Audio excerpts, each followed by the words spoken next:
Após a leitura, as crianças de 6 a 11 anos acompanharão ao pastor Ilmar para ter a sua ministração à parte. Após a leitura e oração, enquanto não terminarmos de orar, ninguém deve se mover dos seus lugares. Isaías capítulo 6 nos diz assim a palavra de Deus: no ano da morte do rei Uzias, eu vi o Senhor assentado sobre um alto e sublime trono, e as abas de suas vestes enchiam o templo. Serafins estavam por cima dele, cada um tinha 6 asas, com 2 cobriu o rosto, com 2 cobriu os pés, e com 2 voavam. E clamavam uns para os outros, dizendo: Santo, Santo, Santo é o Senhor dos exércitos. Toda a terra está cheia da sua glória. As bases do limiar se moveram à voz do que clamava, e a casa se encheu de fumaça. Então disse eu: ai de mim, estou perdido, porque sou homem de lábios impuros. Habito no meio de um povo de impuros lábios, e os meus olhos viram o Rei, o Senhor dos exércitos. Então um dos serafins voou para mim, trazendo na mão uma brasa viva que tirara do altar com uma tenaz. Com a brasa tocou a minha boca e disse: eis que ela tocou os teus lábios, e a tua iniquidade foi tirada, e perdoado o teu pecado. Depois disso, ouvi a voz do Senhor que dizia: a quem enviarei? E quem há de ir por nós? Disse eu: eis-me aqui, envia-me a mim. Ó Deus, nosso Pai Todo-Poderoso, nós já lemos a Tua Palavra nesta noite, o mesmo trecho a qual temos lido desde o início do ano, e temos nos esforçado de forma conjunta, Senhor, a passar a mensagem dessa palavra para o Teu povo aqui reunido, para os Teus filhos aqui congregados. E nesta noite, mais uma vez, nós queremos que o Senhor, pela ação do Teu Espírito Santo, ministre aos nossos corações, transforme a nossa vida, nos trazendo a santidade e nos ajudando a viver em santidade diante da Tua face. Assim nós oramos porque cremos em Ti, confiamos em Ti, em nome de Jesus. Amém. Tomem assento.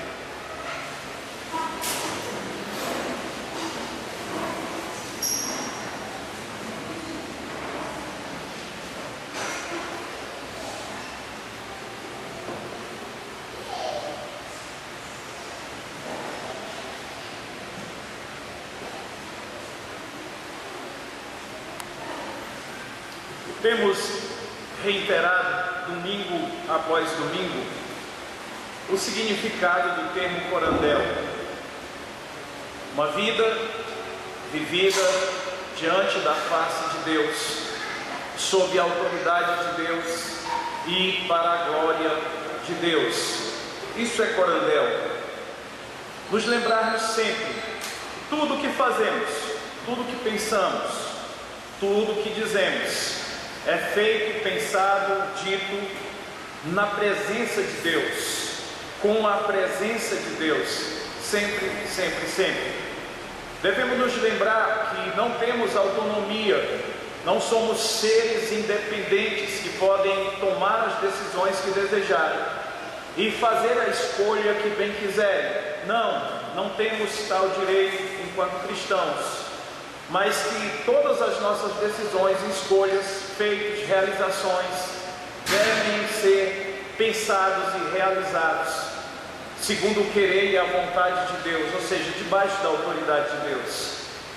E devemos lembrar sempre que tudo quanto diz respeito à nossa vida deve apontar para a glória de Deus. Se somos casados ou solteiros, isso deve ser para a glória de Deus.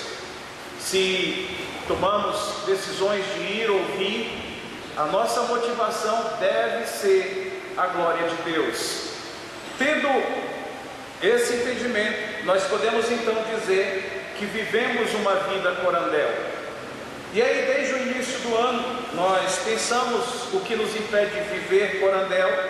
E nos últimos meses nós temos aprendido como viver corandel. Tendo meditado já várias vezes, de várias formas, pela pregação de todos os pastores aqui da igreja, nós temos aprendido como viver corandel. No sermão passado, o pastor Ilmar nos mostrou a evolução, a bênção, a ação da graça de Deus na vida de um homem, mostrando Isaías, especificamente aqui no versículo 7, quando houve a contemplação e houve então a clareza de quem era Isaías diante do Senhor, e ele no reflexo da glória de Deus, ele pôde ver a si mesmo. Então ele só pôde reconhecer que era digno de morte, que era impuro, que estava perdido. Mas no versículo 7 há uma operação milagrosa da graça de Deus que transforma então a Isaías. A partir do toque da brasa viva nos seus lábios, ele tem então seus lábios purificados, ele tem o seu pecado perdoado. E o pastor Ilmar falou bastante sobre isso no domingo passado, explicando a ação da graça de Deus na vida do homem. E hoje nós pensaremos aqui a partir do versículo 8 então, depois disto o quê? Depois de todo esse processo, depois de todo o reconhecimento de Isaías, depois de toda a confissão dele, depois da própria ação regeneradora de Deus na vida de Isaías, então depois disso está associado a isso. O tema que eu quero discorrer sobre hoje é: para viver corandel, nós precisamos ter a visão correta da Missio Dei. Para viver corandel, nós precisamos ter a visão correta da Missio Dei, ou seja, da missão de Deus. O que é Missio Dei? A missão de Deus. O termo Missio Dei é um termo latim que significa isso. Tem a ver com o chamado de Deus para a obediência a Ele, a missão de Deus, a missão que Deus tem para a vida de cada um de nós. No contexto geral aqui de Isaías, isso diz respeito à vida de Isaías e ao chamado pessoal de Isaías para o ministério profético veterotestamentário. Porém, a Missio Dei, ela existe desde que o mundo foi criado. Lá no Jardim do Éden, quando Deus criou os nossos primeiros pais, a saber, Adão e Eva, ele fez um pacto com a sua criação e ele chamou o homem, o ser humano, como indivíduo pactual, como a outra parte do pacto, como a testemunha do pacto, e ele deu a esse homem uma missão, a missão de Deus para a humanidade. Essa missão pactual está classificada nos 3 mandatos pactuais, a saber, o mandato cultural, onde o homem recebe a missão de gerenciar essa terra, de reger essa terra diante da face de Deus, debaixo da autoridade de Deus e para a glória de Deus. O mandato social, onde o homem recebe a missão então de reproduzir a imagem de Deus na terra. Isso está em Gênesis capítulo 1, a partir do versículo 26, ali 27, 28, 29. Quando o homem recebe também o mandato social, esse homem tem a missão agora, recebida da parte de Deus, de reproduzir a imagem de Deus no mundo, e ele deve fazer isso por intermédio do casamento. E ele deve fazer isso, não só reproduzir a imagem de Deus, mas também se relacionar bem com ela. tudo isso diante da face de Deus, debaixo da autoridade de Deus e para a glória de Deus. E ainda o terceiro mandato, a saber, o mandato espiritual. Em Gênesis capítulo 2, a partir do versículo 14 até o 17, nós vimos Deus dando então a sua lei ao homem, dizendo: olha, você pode gerenciar a terra, você pode reger a terra, e você pode comer de todo o fruto que se dá das árvores que estão no jardim, só não da árvore do conhecimento do bem e do mal. Você não pode comer desse fruto. Deus estabeleceu então a sua ordem. A missão de Deus está dada à humanidade. Mas nós tivemos um problema muito sério ali no capítulo 3 de Gênesis. Então o homem cai definitivamente em desgraça. Ele desobedece o Senhor, quebrando o pacto, quebrando os mandatos pactuais, comendo do fruto proibido. E aí então uma desgraça veio sobre toda a humanidade em Adão, a saber, a maldição do pecado. Pronto, o homem agora já não é mais capaz de viver aquilo que Deus determinou, que Deus pensou inicialmente para que ele vivesse da forma que Deus queria que ele vivesse. Mas quando aparece ali o desespero do julgamento, da questão da desobediência, que é justamente a maldição do pecado, e a maldição do pecado era: no dia que tu comeres desse fruto, certamente morrereis. E agora a maldição do pecado trouxe tudo que há de ruim para o mundo, inclusive a morte. Pronto, a missão de Deus está frustrada. O homem não será mais capaz de realizar isso dele. Se o homem fosse um ser autônomo, certamente que isso seria verdade. Ele não poderia mais cumprir essa missão. Mas em Gênesis 3,15 há um chamado, há uma palavra profética restauradora que aponta para o futuro, mas que dá certeza no presente, no desenrolar desse futuro. É em Gênesis 3,15 que tem a promessa do Senhor dizendo que da semente da mulher nasceria um segundo homem perfeito. E esse homem perfeito não cairia em pecado como o primeiro homem perfeito, mas esse sim restauraria definitivamente os homens caídos a Deus. Da semente da mulher nascerá um que esmagará a cabeça da serpente.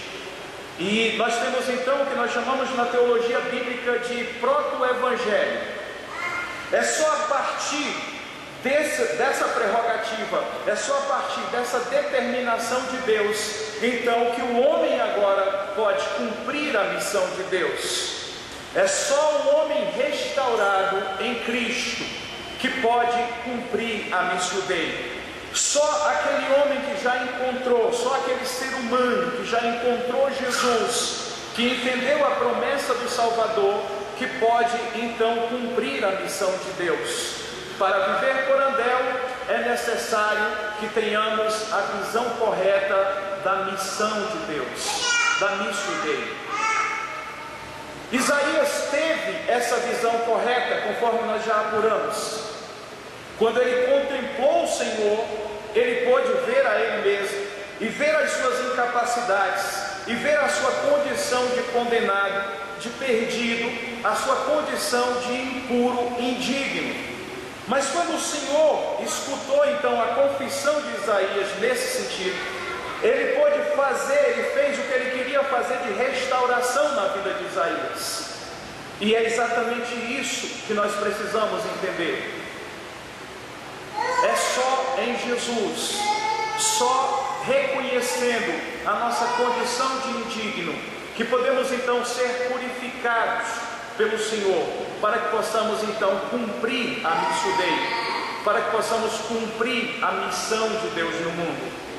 Agora perceba, como disse o pastor Ilmar no domingo passado, essa ação partiu do próprio Deus, ela não partiu do homem Isaías. O homem Isaías não podia entrar então no altar de Deus, no santuário de Deus, pegar uma brasa viva do altar de Deus e purificar os seus próprios lábios. Toda a ação partiu de Deus. É Deus através da ação angelical naquele momento, ou da ação do ser abrasador, do ser incandescente, como disse o pastor Ilmar no domingo passado, que tocou nos lábios de Isaías, dizendo: foi oferecido um sacrifício por ti, e esse sacrifício foi aceito, e porque esse sacrifício foi aceito, eu posso agora te purificar do teu pecado. Ora, aqui estamos nós, seres caídos, debaixo do julgamento de Deus e debaixo da maldição do pecado. Aqui estamos nós, indignos em nós mesmos, perdidos e incapazes de nos limpar e de nos purificar. Mas uma ação partiu de Deus, que enviou o seu Filho Jesus para morrer na cruz do Calvário, para poder então esse sacrifício ser aceito diante de Deus, e só aí então podermos ser purificados dos nossos pecados. Isso tendo acontecido na nossa vida, agora então nós podemos realizar a missão dele. Agora sim nós podemos cumprir a missão de Deus. Depois disso, depois de sermos purificados, depois que Isaías foi purificado, ouvi a voz do Senhor que dizia: a quem enviarei? Quem há de ir por nós? É condição indispensável ouvirmos a voz de Deus. Agora, é legal, Isaías teve uma experiência sobrenatural. Isaías teve uma experiência mística. Ele experimentou uma contemplação sobrenatural. Não temos realmente a necessidade de que a nossa experiência em ouvir a voz de Deus seja dentro desses pré-requisitos, seja dentro desse aspecto, seja num cenário semelhante a esse, de espiritualidade plena, de manifestação sobrenatural no meio do natural. Porque nós temos a palavra de Deus revelada, nós temos a Escritura Sagrada nas nossas mãos, e então é aqui que Deus se revela. Então aqui é que Ele se mostra como Deus Todo-Poderoso, como majestoso, como soberano sobre todas as coisas, como aquele único que pode então nos purificar e nos limpar do nosso pecado. É aqui que Ele se revela, e nós podemos contemplá-lo então de uma forma muito especial, aqui na Escritura Sagrada. Uma vez que contemplamos o Senhor, então nós temos a capacidade de contemplar a nós. Eu lembro que foi o pastor Pedro que trouxe esse sermão. Só na contemplação do Senhor é que podemos nos ver de verdade, ter a visão correta de nós mesmos. E Deus se revela na Escritura e diz o Deus que Ele é. Ele nos revela Jesus como o Salvador das nossas vidas. E aí então nós podemos olhar para Deus e olhar para nós e dizer: como eu preciso de um Salvador. E nós já fizemos isso, nós já escutamos a voz do Senhor aqui na palavra de Deus, e já recebemos Jesus como nosso Salvador, ou seja, a nossa vida já foi purificada. Agora, se toda essa ação parte de Deus, não tem como nós nos prontificar mediante essa purificação, ou seja, depois disso, e simplesmente dizer: eis-me aqui, envia-me a mim. Há a necessidade de ouvirmos o chamado de Deus. É dele que parte todas essas ações, e é dele que sai o chamado para as nossas vidas. Vamos pensar um pouco sobre o chamado específico de Isaías. Um chamado para o ministério profético. Esse é o chamado específico de Isaías. Nós temos a nação de Israel em decadência, afastada do Senhor, como vimos no desenrolar de todo o capítulo 1 de Isaías. E nós temos Deus agora olhando, e há aqui um plural: a quem enviarei, quem há de ir por nós. E é importante dizermos que esse é um termo, um aspecto da língua hebraica para dizer da soberania de Deus, do excesso de Deus. E aqui nesse texto é disso que está falando, de um Deus excessivamente maravilhoso em todos os aspectos. mas colocando os óculos teológicos e olhando a teologia do Novo Testamento, para nós cristãos, teremos uma facilidade muito grande de aqui nesse plural já identificarmos a Trindade, apesar de que o texto, exegeticamente falando, não esteja falando da Trindade, fazendo teologia bíblica, olhando para o Novo Testamento, com os óculos teológicos corretos, nós seremos capazes então de ver a Trindade aqui. Então nós só podemos chegar à conclusão de que Deus dialoga consigo mesmo. Há presença angelical, mas os anjos não têm participação na missão de Deus. Eles são ministros do Senhor a serviço daqueles que hão de se salvar. Então nós só podemos crer que Deus aqui se expressa e diz: a quem enviarei? Quem há de ir por nós? Perceba que o chamado para a missão de Isaías parte de Deus. Não foi ele, ao ser purificado, que disse: eu quero ir, me mande, me mande, me mande. Não, é Deus quem faz o chamado. Então, se tratando de chamado específico, nós precisamos ter muito discernimento, que pode ser que uma vez salvos, nós tenhamos um fervor imenso no coração e queiramos de fato fazer a obra de Deus, e alguns de nós não têm de repente um discernimento desse chamado específico, de saber que isso não está atrelado à nossa vontade, mas é um chamado que Deus faz. E aí nós temos várias pessoas fora de lugar. Nós temos pessoas no culto que não deveriam estar nele, responderam a um chamado que não foi feito, ou quiseram atender uma convocação que não foi feita. Eu tenho visto ao longo dos meus 22 anos de pastorado, pessoas ambicionando posição na igreja, ofícios na igreja, e você averigua e diz: não há vocação para você nisso, mas as pessoas insistem, porque querem responder a um chamado que não foi feito. Nós só podemos responder a uma convocação feita, e essa convocação, esse chamado parte de Deus, e ele é feito de várias maneiras. Estamos tendo uma escola dominical muito proveitosa para discernirmos os dons espirituais, e é discernindo esses dons espirituais que esse chamado começa a ficar claro, que esse chamado, essa convocação de Deus começa a soar nos nossos ouvidos. Então nós poderemos responder porque houve um chamado. Há pessoas que deveriam estar no culto e não estão, justamente porque estão ignorando o chamado de Deus. A quem enviarei? Não estão respondendo. Estão aí como aquele que enterra os talentos, falando simbolicamente. Então nós precisamos saber disso. Para realizarmos a Missio Dei, a missão de Deus, nós precisamos receber dele esse chamado. E é claro que aqui eu estou falando especificamente para ilustrar isso que eu acabo de falar. Eu me lembro de uma cena aqui também no Antigo Testamento, em Samuel, quando Davi tinha sofrido golpe de estado pelo seu próprio filho, e Davi teve que sair fugido do seu trono e da sua cidade palaciana, e ele estava protegido, e houve então uma guerra entre os dois exércitos, o exército de Absalão e o exército de Davi. E Davi tinha dado uma ordem expressa e tinha dito: não é para fazer nenhum mal ao jovem Absalão. E o capitão de Davi desobedeceu plenamente ao seu rei, e fez muito bem. Ele fez a opção de obedecer ao Senhor ao invés de obedecer ao seu rei, e então ele matou Absalão. A guerra chegou ao fim, o rei Davi poderia voltar para o seu trono, e alguém precisava dar essa notícia.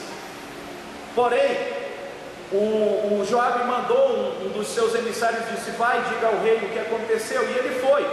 Mas um rapaz apaixonado pelo exército, pelo rei Davi, pelo reino de Israel, chegou para Joabe e disse: me deixa aí, me deixa aí, me deixa aí, me deixa aí. Ele disse: não, rapaz, eu já enviei um mensageiro. E ele insistia e dizia: não, me deixa aí, me deixa aí. Não, você nem sabe o que é que tem que dizer, fica aí, a notícia não é boa, deixa que fulano já foi. Ele: não, mas eu quero ir, me deixa aí, me deixa aí, me deixa aí. Perceba, esse rapaz é um bom exemplo do que eu estou dizendo. Alguém que quer responder um chamado sem ele ter sido feito.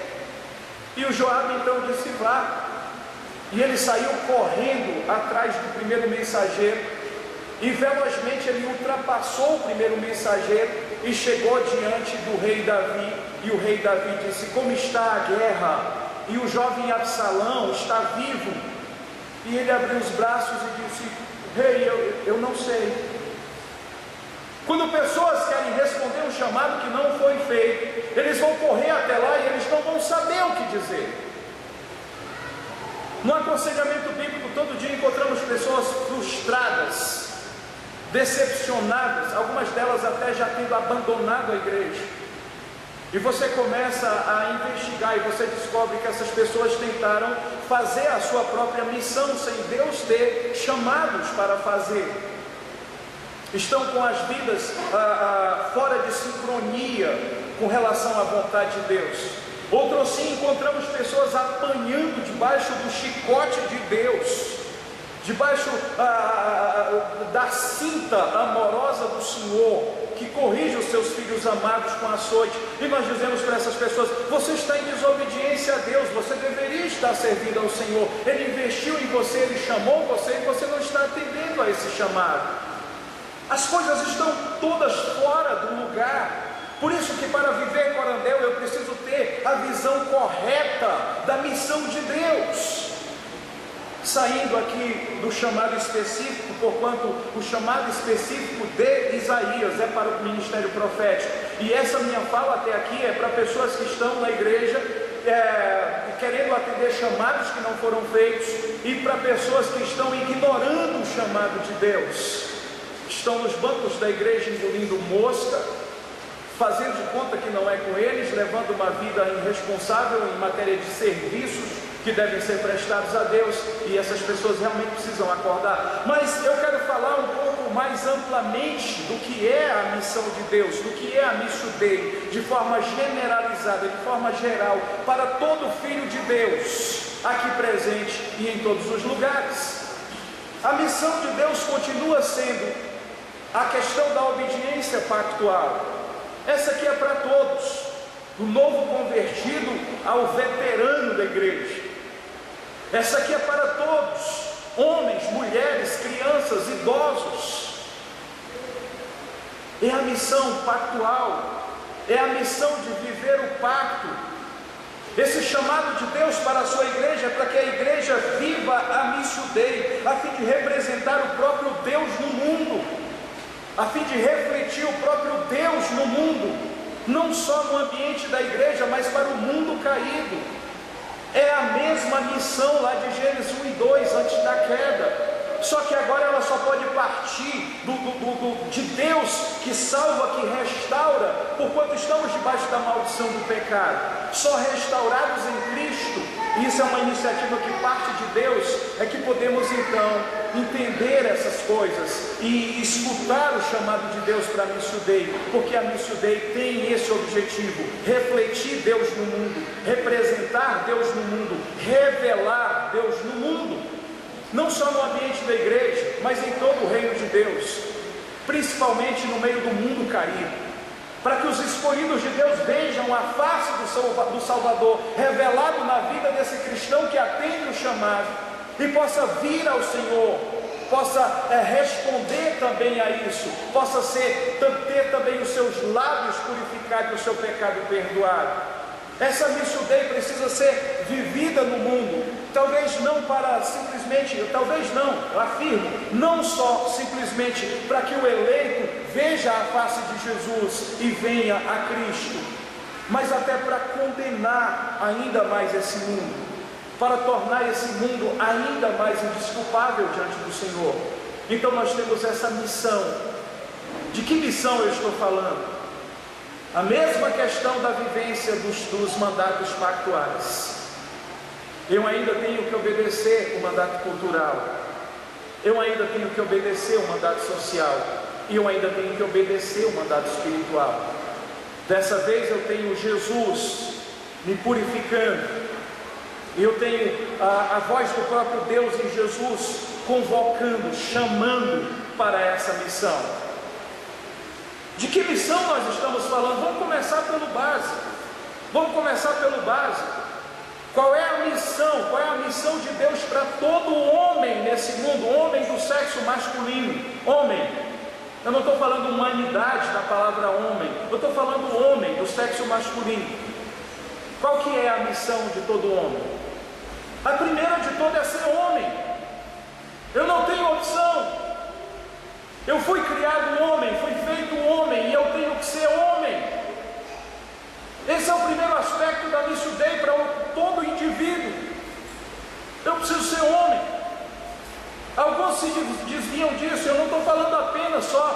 perversão sexual, de promiscuidade sexual, a questão do homossexualismo.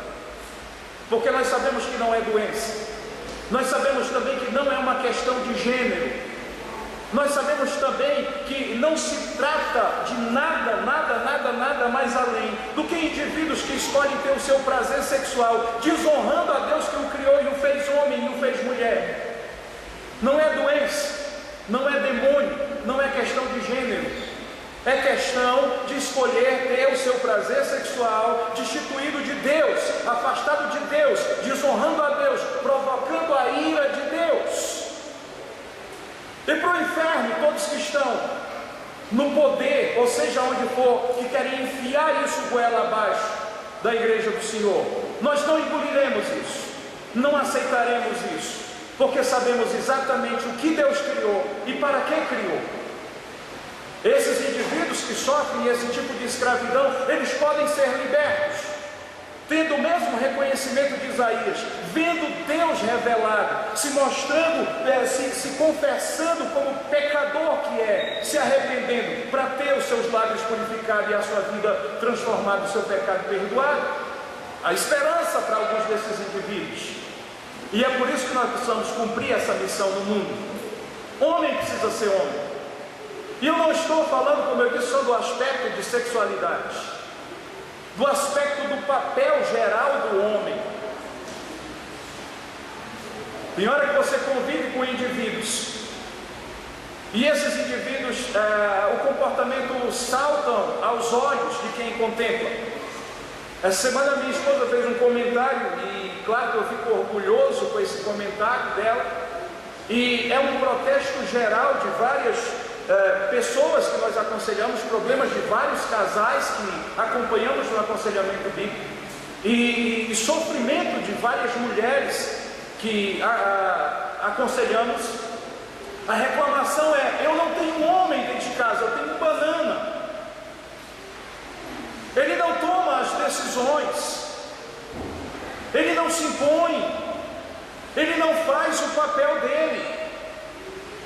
Eu tenho que contratar um marido de aluguel para trocar a lâmpada da torneira, consertar a fechadura da porta. E essa profissão está bombando aí na internet. Não é todo mundo que sabe fazer isso. Eu particularmente não sei consertar coisas, mas ainda é a minha obrigação contratar um profissional para fazer. Ora, imagine, meus irmãos, uma mulher cristã pegando o telefone e dizendo: eu quero contratar um marido de aluguel. Dependendo da situação, isso pode virar, sei lá o que. Pensa um pouco sobre a questão. Não, eu sou o homem dessa casa. Eu vou dizer: aí tem um pedreiro, tem um encanador, tem um eletricista. Eu estou querendo contratar um. Se eu não sei fazer, é a minha obrigação prover. Eu não posso dizer: te vira, é problema teu. A minha missão no mundo é ser homem. É ser homem. O comentário da minha esposa foi: graças a Deus, porque eu não tenho banana dentro de casa. Ela está aí, se ela negar isso, depois a gente conversa. Precisamos ser homens em todos os aspectos. Ao homem foi dada a prerrogativa de liderar. E liderar não significa ser um ditador, um terrorista dentro de casa. Porque essa é uma liderança que é feita em amor, considerando a fragilidade do sexo feminino. É o que a Bíblia ensina. Mas a Missio Dei também diz que, além de homem, eu preciso ser marido. Se eu não sou um vocacionado e não recebi o dom do celibato, eu tenho que ver por que eu tenho tanto medo do casamento. Por que eu decido desobedecer a Deus, não cumprindo a missão dele no mundo, sendo homem e me tornando marido. Uma vez que eu obedeço isso e me torno marido, eu não devo procurar a mamãe 2. Eu tenho que procurar uma mulher idônea, que tema ao Senhor e queira junto comigo me auxiliar, para que juntos cumpramos a missão de Deus no mundo. Uma vez que eu me torno marido, eu também tenho que me tornar pai. Tendo eu me tornado pai, eu não posso terceirizar essa função.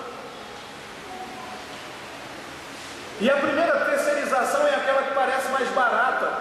Eu deixo a carga de educar os filhos toda nas costas da esposa. Não. A ordem de Deus é que homens eduquem os seus filhos e filhas.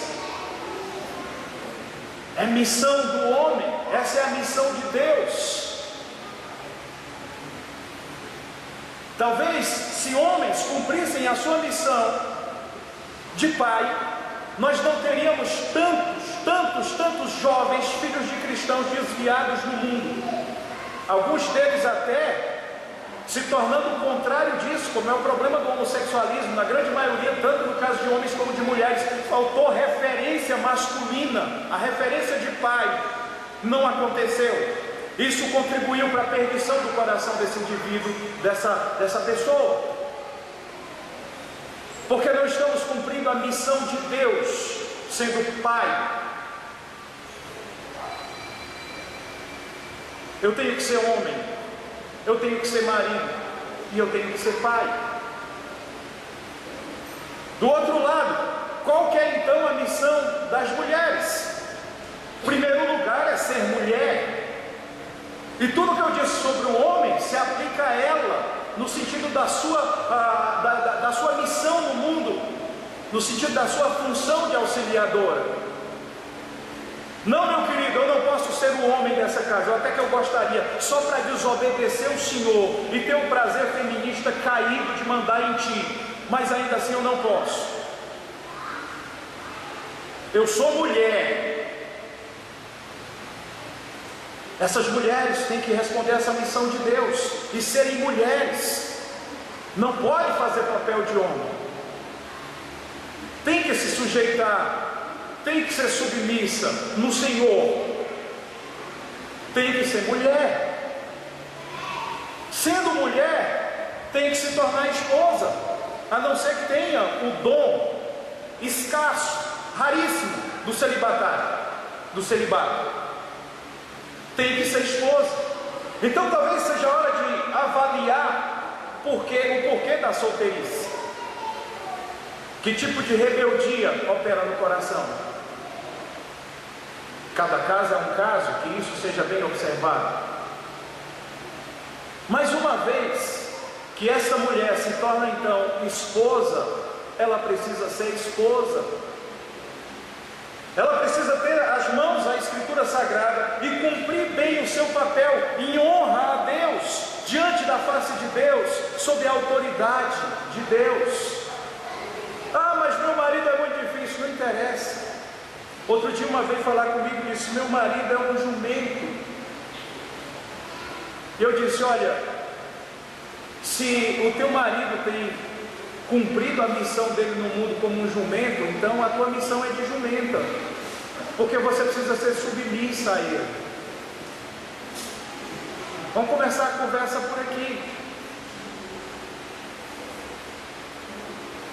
Hein, pastor Pedro? Elas não chegam confessando os pecados dos maridos, todos os pecados do marido, e os delas que é bom nada. Então eu já preciso quebrar logo esse clima e dizer: se ele é um jumento, você é casada com ele, você é o que, minha filha? Vamos puxar a carroça junto com esse indivíduo. Porque até onde eu sei, ele não foi lá na casa do teu pai e da tua mãe, botou um revólver na tua cara e disse: vou casar com ela. É legal porque alguns eu conheço a história e digo: eu me lembro bem que o teu pai e a tua mãe foi contra esse casamento e disse: esse homem é uma desgraça, minha filha, não vai por aí. E você disse: a vida é minha, é com ele que eu quero viver. Por que você está reclamando agora? Cria um padrão de obediência a Deus, que aí o teu casamento pode ser transformado. Mas você ainda tem que obedecer a Deus, ainda tem que cumprir a missão de Deus, seja quem for o teu marido. Você ainda precisa cumprir a tua missão de Deus, a missão dele, que é ser Mulher quer ser esposa e é ser mãe. Mãe! Por que eu não quero ter filho? Porque o meu corpo vai ficar detonado.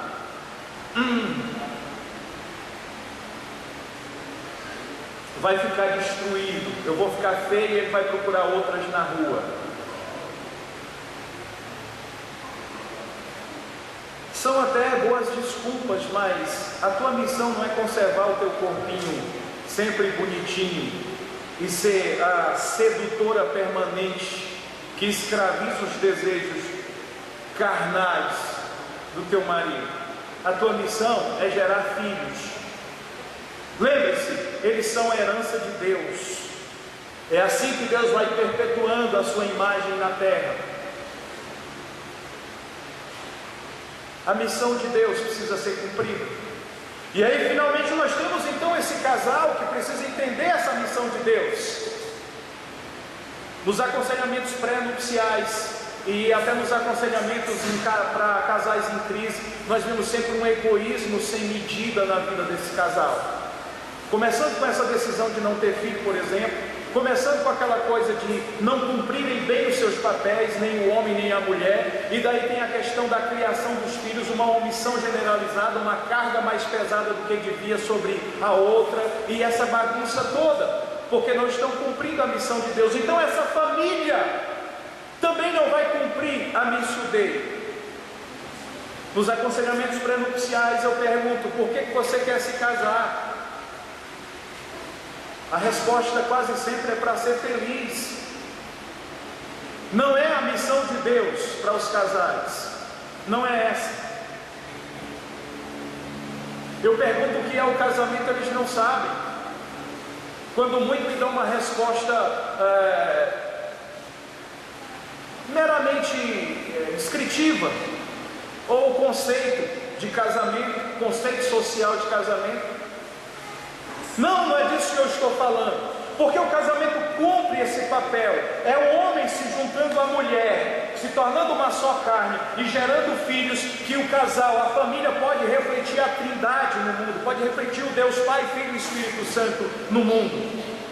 É por isso que essa questão de homossexualismo é uma abominação e uma provocação a Deus, porque Deus pensou num homem que se junte com uma mulher, ambos se tornem uma só carne e gerem filhos. Isso diz alguma coisa para vocês? Lembre-se que Deus é Pai, é Filho e é Espírito Santo. Então o casamento, o casal, a família tem essa missão de refletir Deus no mundo dessa maneira. Um homem com um homem não pode se tornar uma só carne, nem uma mulher com uma mulher pode se tornar uma só carne, e eles não podem gerar filhos. Então eles não podem refletir a Trindade no mundo, eles não podem cumprir a missão deles no mundo. E mais do que isso, eles estão dizendo: Deus, o Senhor é que se dane, o teu plano não vale nada, o meu é melhor, e eu vou viver do jeito que eu quiser, e eu quero viver te desafiando, te provocando a ira, te chamando para a briga. Agora, não é só nesses aspectos que dizemos isso. Quando escolhemos viver uma família completamente desfigurada, desobediente à palavra de Deus, estamos dizendo: Deus, a tua missão que se dane, eu não vou cumpri-la.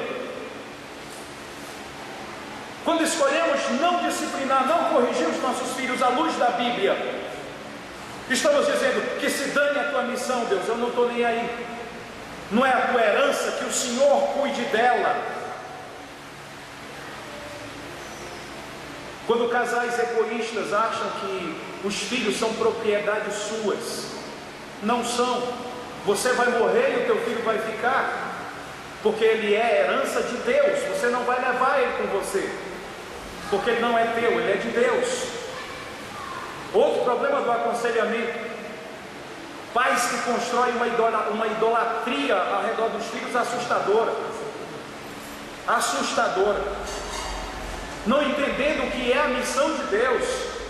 A missão de Deus para nós, segundo Deuteronômio capítulo 6, é inculcar a palavra de Deus, enfiar a palavra de Deus na cabeça desse menino, ensinar o caminho certo que ele deve andar, e ele vai seguir o caminho dele, servir o Senhor. É essa a nossa missão de pais. Indivíduos de 40 anos de idade, que ainda vivem como se tivesse 5, nos braços da mamãe e no colinho do papai, desobedecendo a Deus. desobedecendo a Deus. Meninas que já têm 30, 35 anos de idade, já têm 10 de casado e não aprenderam ainda a sua missão de esposa, e quem tem a prerrogativa de dar o comando para a sua vida é a mamãe, que inferniza a vida do genro e perpetua a maldição que é construída sob o nome, o termo sogra, porque a missão de Deus não estava sendo cumprida, porque essa mãe não entendeu que essa filha já foi tirada dela e já se uniu a um homem e se tornou uma só carne com ela. Então a Missio Dei é muito séria. Saindo da questão do chamado específico, nós temos um chamado geral, e o chamado geral é viver a missão de Deus para refletir o Senhor no mundo.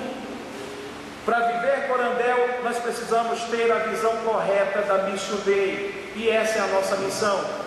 Mas não para por aí, porque a nossa vida não é uma bolha. Nós ainda precisamos sair para esse mundo e nos relacionar com ele. Nós temos que produzir tecnologia nesse mundo. Eu estou falando do mandato cultural, ou seja, eu tenho que saber que a minha profissão, aquilo que eu faço para trazer o pão de cada dia, é a missão de Deus que eu preciso cumprir. Então os crentes têm a obrigação de serem os melhores funcionários das empresas que trabalham, sem reclamar, sem maledicência, sem provocação, sem reclamação, cumprir todos os dias a sua missão.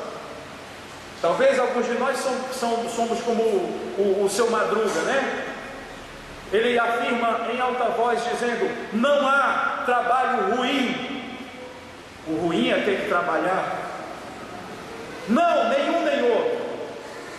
Não obtemos os resultados que deveríamos obter com o nosso trabalho por causa da maldição do pecado, mas nós ainda precisamos trabalhar, cumprir a nossa missão no mundo e dar glória a Deus pelo pouco resultado que obtemos disso, porque vem do Senhor. Esse mundo está amaldiçoado pelo pecado, então tudo estava perdido. Pelo menos agora não recolhemos na totalidade, na medida que semeamos, mas recolhemos o suficiente para viver para a glória de Deus nesse mundo. É a nossa missão ser bons funcionários, ser bons patrões, honrando a Deus. Uma vez eu levei o meu carro para arrumar, e o mecânico começou a dar pancada no motor dele com a chave, e jogar as ferramentas pelo chão, empurrar a mesa de rodinha onde ficam as ferramentas com o pé. Eu peguei e disse: meu amigo, coloque as 3 peças que você tirou no mesmo lugar, eu não vou mais arrumar o meu carro. Baixe do elevador. Não, eu não vou mais arrumar o meu carro. Da outra vez foi um pedreiro assentando a cerâmica, ele só assentou uma carreira. Eu disse: pode ir embora, pode ir embora. Agora, cristãos trabalhando dessa maneira é desobedecer à missão de Deus. Temos que fazer o nosso trabalho para a glória de Deus, com o objetivo de servir o outro, é a nossa missão. E nós temos que nos relacionar com esse mundo. Ter comunhão, não, comunhão nós só temos com a igreja, com aqueles que foram lavados e remidos no sangue do Senhor. Agora, nós ainda precisamos nos relacionar com esse mundo. E nós temos a obrigação de desenvolver bons relacionamentos nesse mundo. Relacionamentos de respeito, com limites, com amabilidade. Como diz o pastor Ilmar, com fino trato. Cristãos grosseiros, mal educados, que não sabem dar uma resposta com a educação, que desconhecem os princípios mais básicos dos relacionamentos humanos, do tipo: dá licença, por favor, obrigado. O que é isso? A missão de Deus na nossa vida é tudo isso. Para vivermos Corandel, precisamos ter a visão correta da Missio Dei. Então a Missio Dei, falando de forma geral, sermos homens, sermos maridos, sermos pais. No caso dos homens, da mulher, o inverso disso. E nós precisamos viver os mandatos desse mundo, glorificando a Deus em todas as nossas ações, vivendo o nosso trabalho, a nossa profissão, gastando o nosso dinheiro de uma forma que honre ao Senhor. É muito frustrante quando nós encontramos cristãos mesquinhos, velhacos, desonestos, egoístas na forma de administrar sua renda. Estava aconselhando uma pessoa, um casal, e a esposa acusou o marido. Isso é um dos grandes defeitos do meu marido, é que ele não é em nada generoso. Tem cobra e escorpião no bolso dele, ele não consegue arrancar uma moeda e doar a alguém.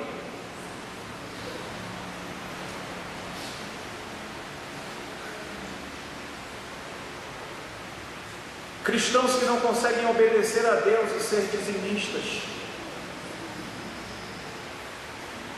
Eles vêm domingo após domingo, vão, voltam, tornam a ir, tornam a voltar, e nada os incomoda sobre isso, porque é a missão da igreja fazer com que haja mantimento na obra de Deus, que haja provisão para a igreja, que haja recurso para os trabalhos no reino de Deus. É a nossa missão. Nós já fomos redimidos por Jesus. O chamado já saiu do trono de Deus, dizendo: quem eu enviarei? Quem há de ir por nós? Esse chamado já veio a todo cristão. Para missudei, sim. Dentro da missudei envolve essa coisa de chamado específico, a qual eu trabalhei na primeira parte do sermão, para viver os dons nas profissões lá fora, para viver os dons no circuito interno e externo da igreja, trabalhando no reino de Deus, servindo, se com música, se com pregação, se com evangelização, então que seja, se varrendo o chão do templo, que seja, mas atendendo esse chamado. O chamado parte de Deus e compete a nós responder. Então, a partir do domingo que vem, veremos a segunda parte do versículo que diz: depois disso ouvi a voz do Senhor que dizia: a quem enviarei? E quem há de ir por nós? Disse eu: eis-me aqui, envia-me a mim. Domingo que vem então apuraremos o eis-me aqui, envia-me a mim. Curvem as nossas cabeças.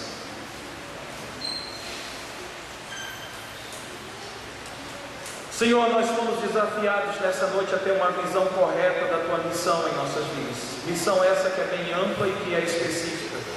Que o Senhor mesmo traga ao nosso conhecimento, ao nosso coração, a forma correta de vivermos tudo isso, e a força vinda do Teu Espírito Santo, a motivação da Tua palavra, para obedecermos a esse chamado glorioso. Ser misericordioso com cada um de nós, Senhor. Continue nos amando e continue transformando e santificando as nossas vidas. No nome de Jesus. Amém.